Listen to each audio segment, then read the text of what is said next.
In today's video, we're going to be talking about your rib cage. How can you open up your rib cage?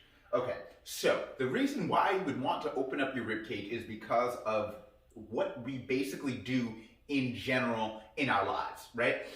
We do most things with a flexed spine. So a flexed spine is this. Simply you just coming into here, right? So my shoulders are coming down, right? So when your spine is flexed like this, right, what's going to happen in your rib cage is there's going to be compression. Now, when you have compression in your rib cage, this is going to cause breathing issues, breathing arrhythmias. You're not going to be able to breathe as properly as you would want to, right? Your rib cage is not going to stay open as properly as you would want to.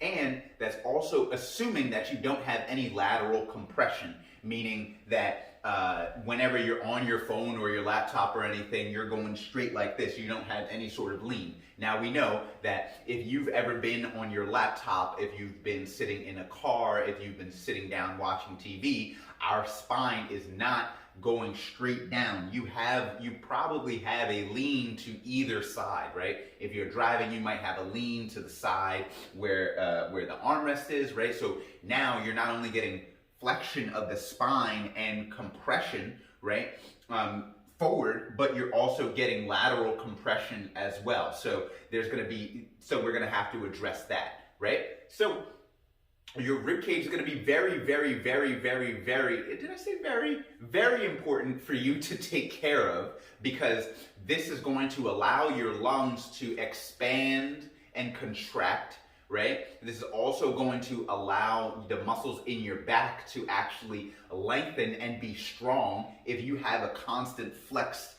rib cage, right, and thoracic spine. What's up? What's going on, everybody? And in today's video, we're going to be talking about your thoracic spine. We're going to be talking about your thoracic spine. Now, your thoracic spine is basically the middle of your back, your T-spine, right? And you have 12 of those vertebrae, right? So this is basically your rib cage. It's basically your rib cage, right? It's going to start at rib 1, and then it's going to go all the way down to rib 12. Right? So here is where people tend to have a lot of issues. And people tend to have a lot of issues here because of what we basically do in life. When we're sitting, number one, we sit down, and normally when we're sitting down, our back is not straight up, right? So there's going to be some sort of compression, and gravity is going to pull you forward, right? So if your head is out just a little bit, gravity after time is going to start pulling you forward in this fashion, right? So what can we do to mitigate that compression that you're getting? Also, not neglecting the fact that everybody doesn't have a straight spine and then flexing forward. Some people have a lean to the side. You know, if you're driving your car, if you're sitting down on the couch watching something, maybe if you're just on your phone, you probably have some sort of lean to one side or the other side. So not only do you have compression of your rib cage and your intercostals pushing down this way, right? So flexing this way. So I'm getting compression in the front, but also you're going to probably have some sort of lateral compensations, right? So what can we do to kind of open up all of that? Well, I got a little solution for you, right? So what you can do is this. Now, here I have two yoga blocks. Now, if you don't have yoga blocks, then just stay tuned, because I'm going to show you how to also do it with a foam roller. Okay, but in the same video, I'm going to show you. But I'm going to start off with the yoga blocks first, just because I like that version better. It's a little more relaxing. All right. So what you need is just 2 yoga blocks, right? One of them is going to be up like this, and the other one is going to be down like this. Now, your T-spine again is your thoracic spine, so it is the middle of your back, basically where your rib cage is. When we are doing this, we are trying to open up the T-spine, not the lumbar spine, okay? So here, this block here is going to go in on your T-spine, basically meaning it's going to go on your back by the ribs. I would start up a little bit. I try to get the middle of the ribs, and then you can adjust to see kind of where you want it, but you don't want it to be closer down towards your butt, because this is going to force you to start overarching and hyperextending your lumbar spine, which is not what we want at all. All right, so I'm going to take this block, right, and you can play around with the adjustment, but let's see. Boom. I'm here. All right, so as you can see here, first my rib cage is here, right? So I am going into extension. So I'm getting out of that normal flexion, which is kind of like doing crunch position, right? This is flexion.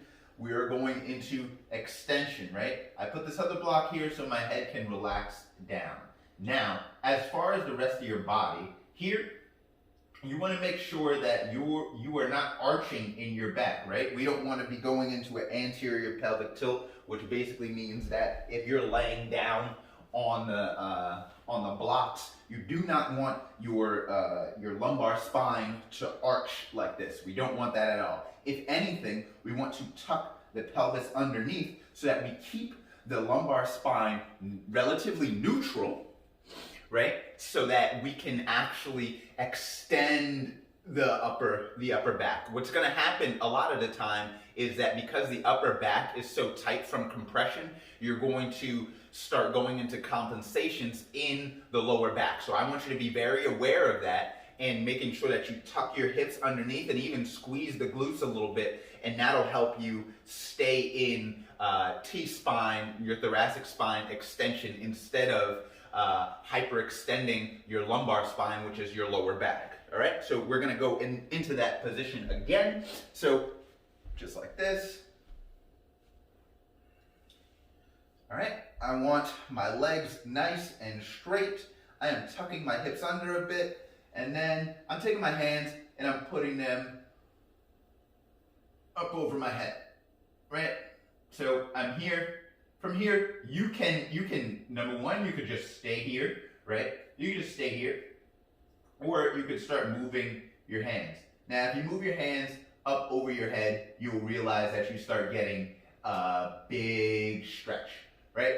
Also, when you move your hands up above your head, remember to keep the hips, or to keep the hips tucked underneath. So we're kind of trying to squeeze the glute so we don't have any arch in the lower back trying to compensate.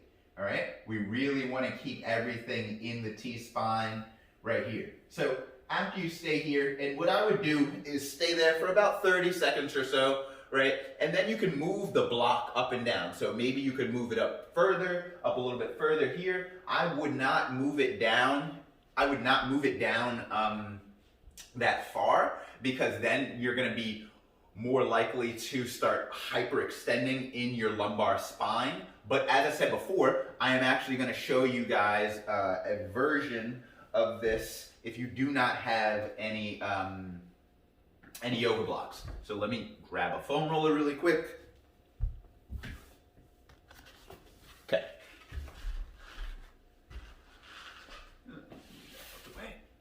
All right, so if you have a foam roller, it's very, very similar. You just won't have a head support, but the setup is basically the same.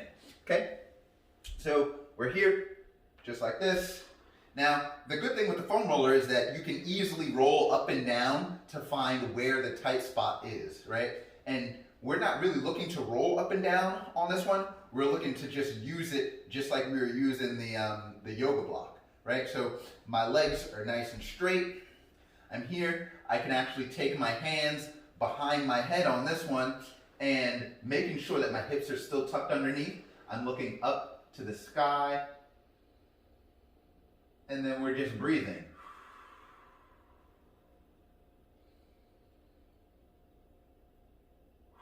Nice and simple. You could also move your hands around, maybe reach further up on one side, further up on the other side, making sure that you still keep the hips tucked underneath you. And that is a great way for you to open up your T-spine. And that is a great way for you to open up your T-spine. All you need is some yoga blocks, or you can use a foam roller. Very easy to do, and it's going to be very, very, very, very, very effective for you to do.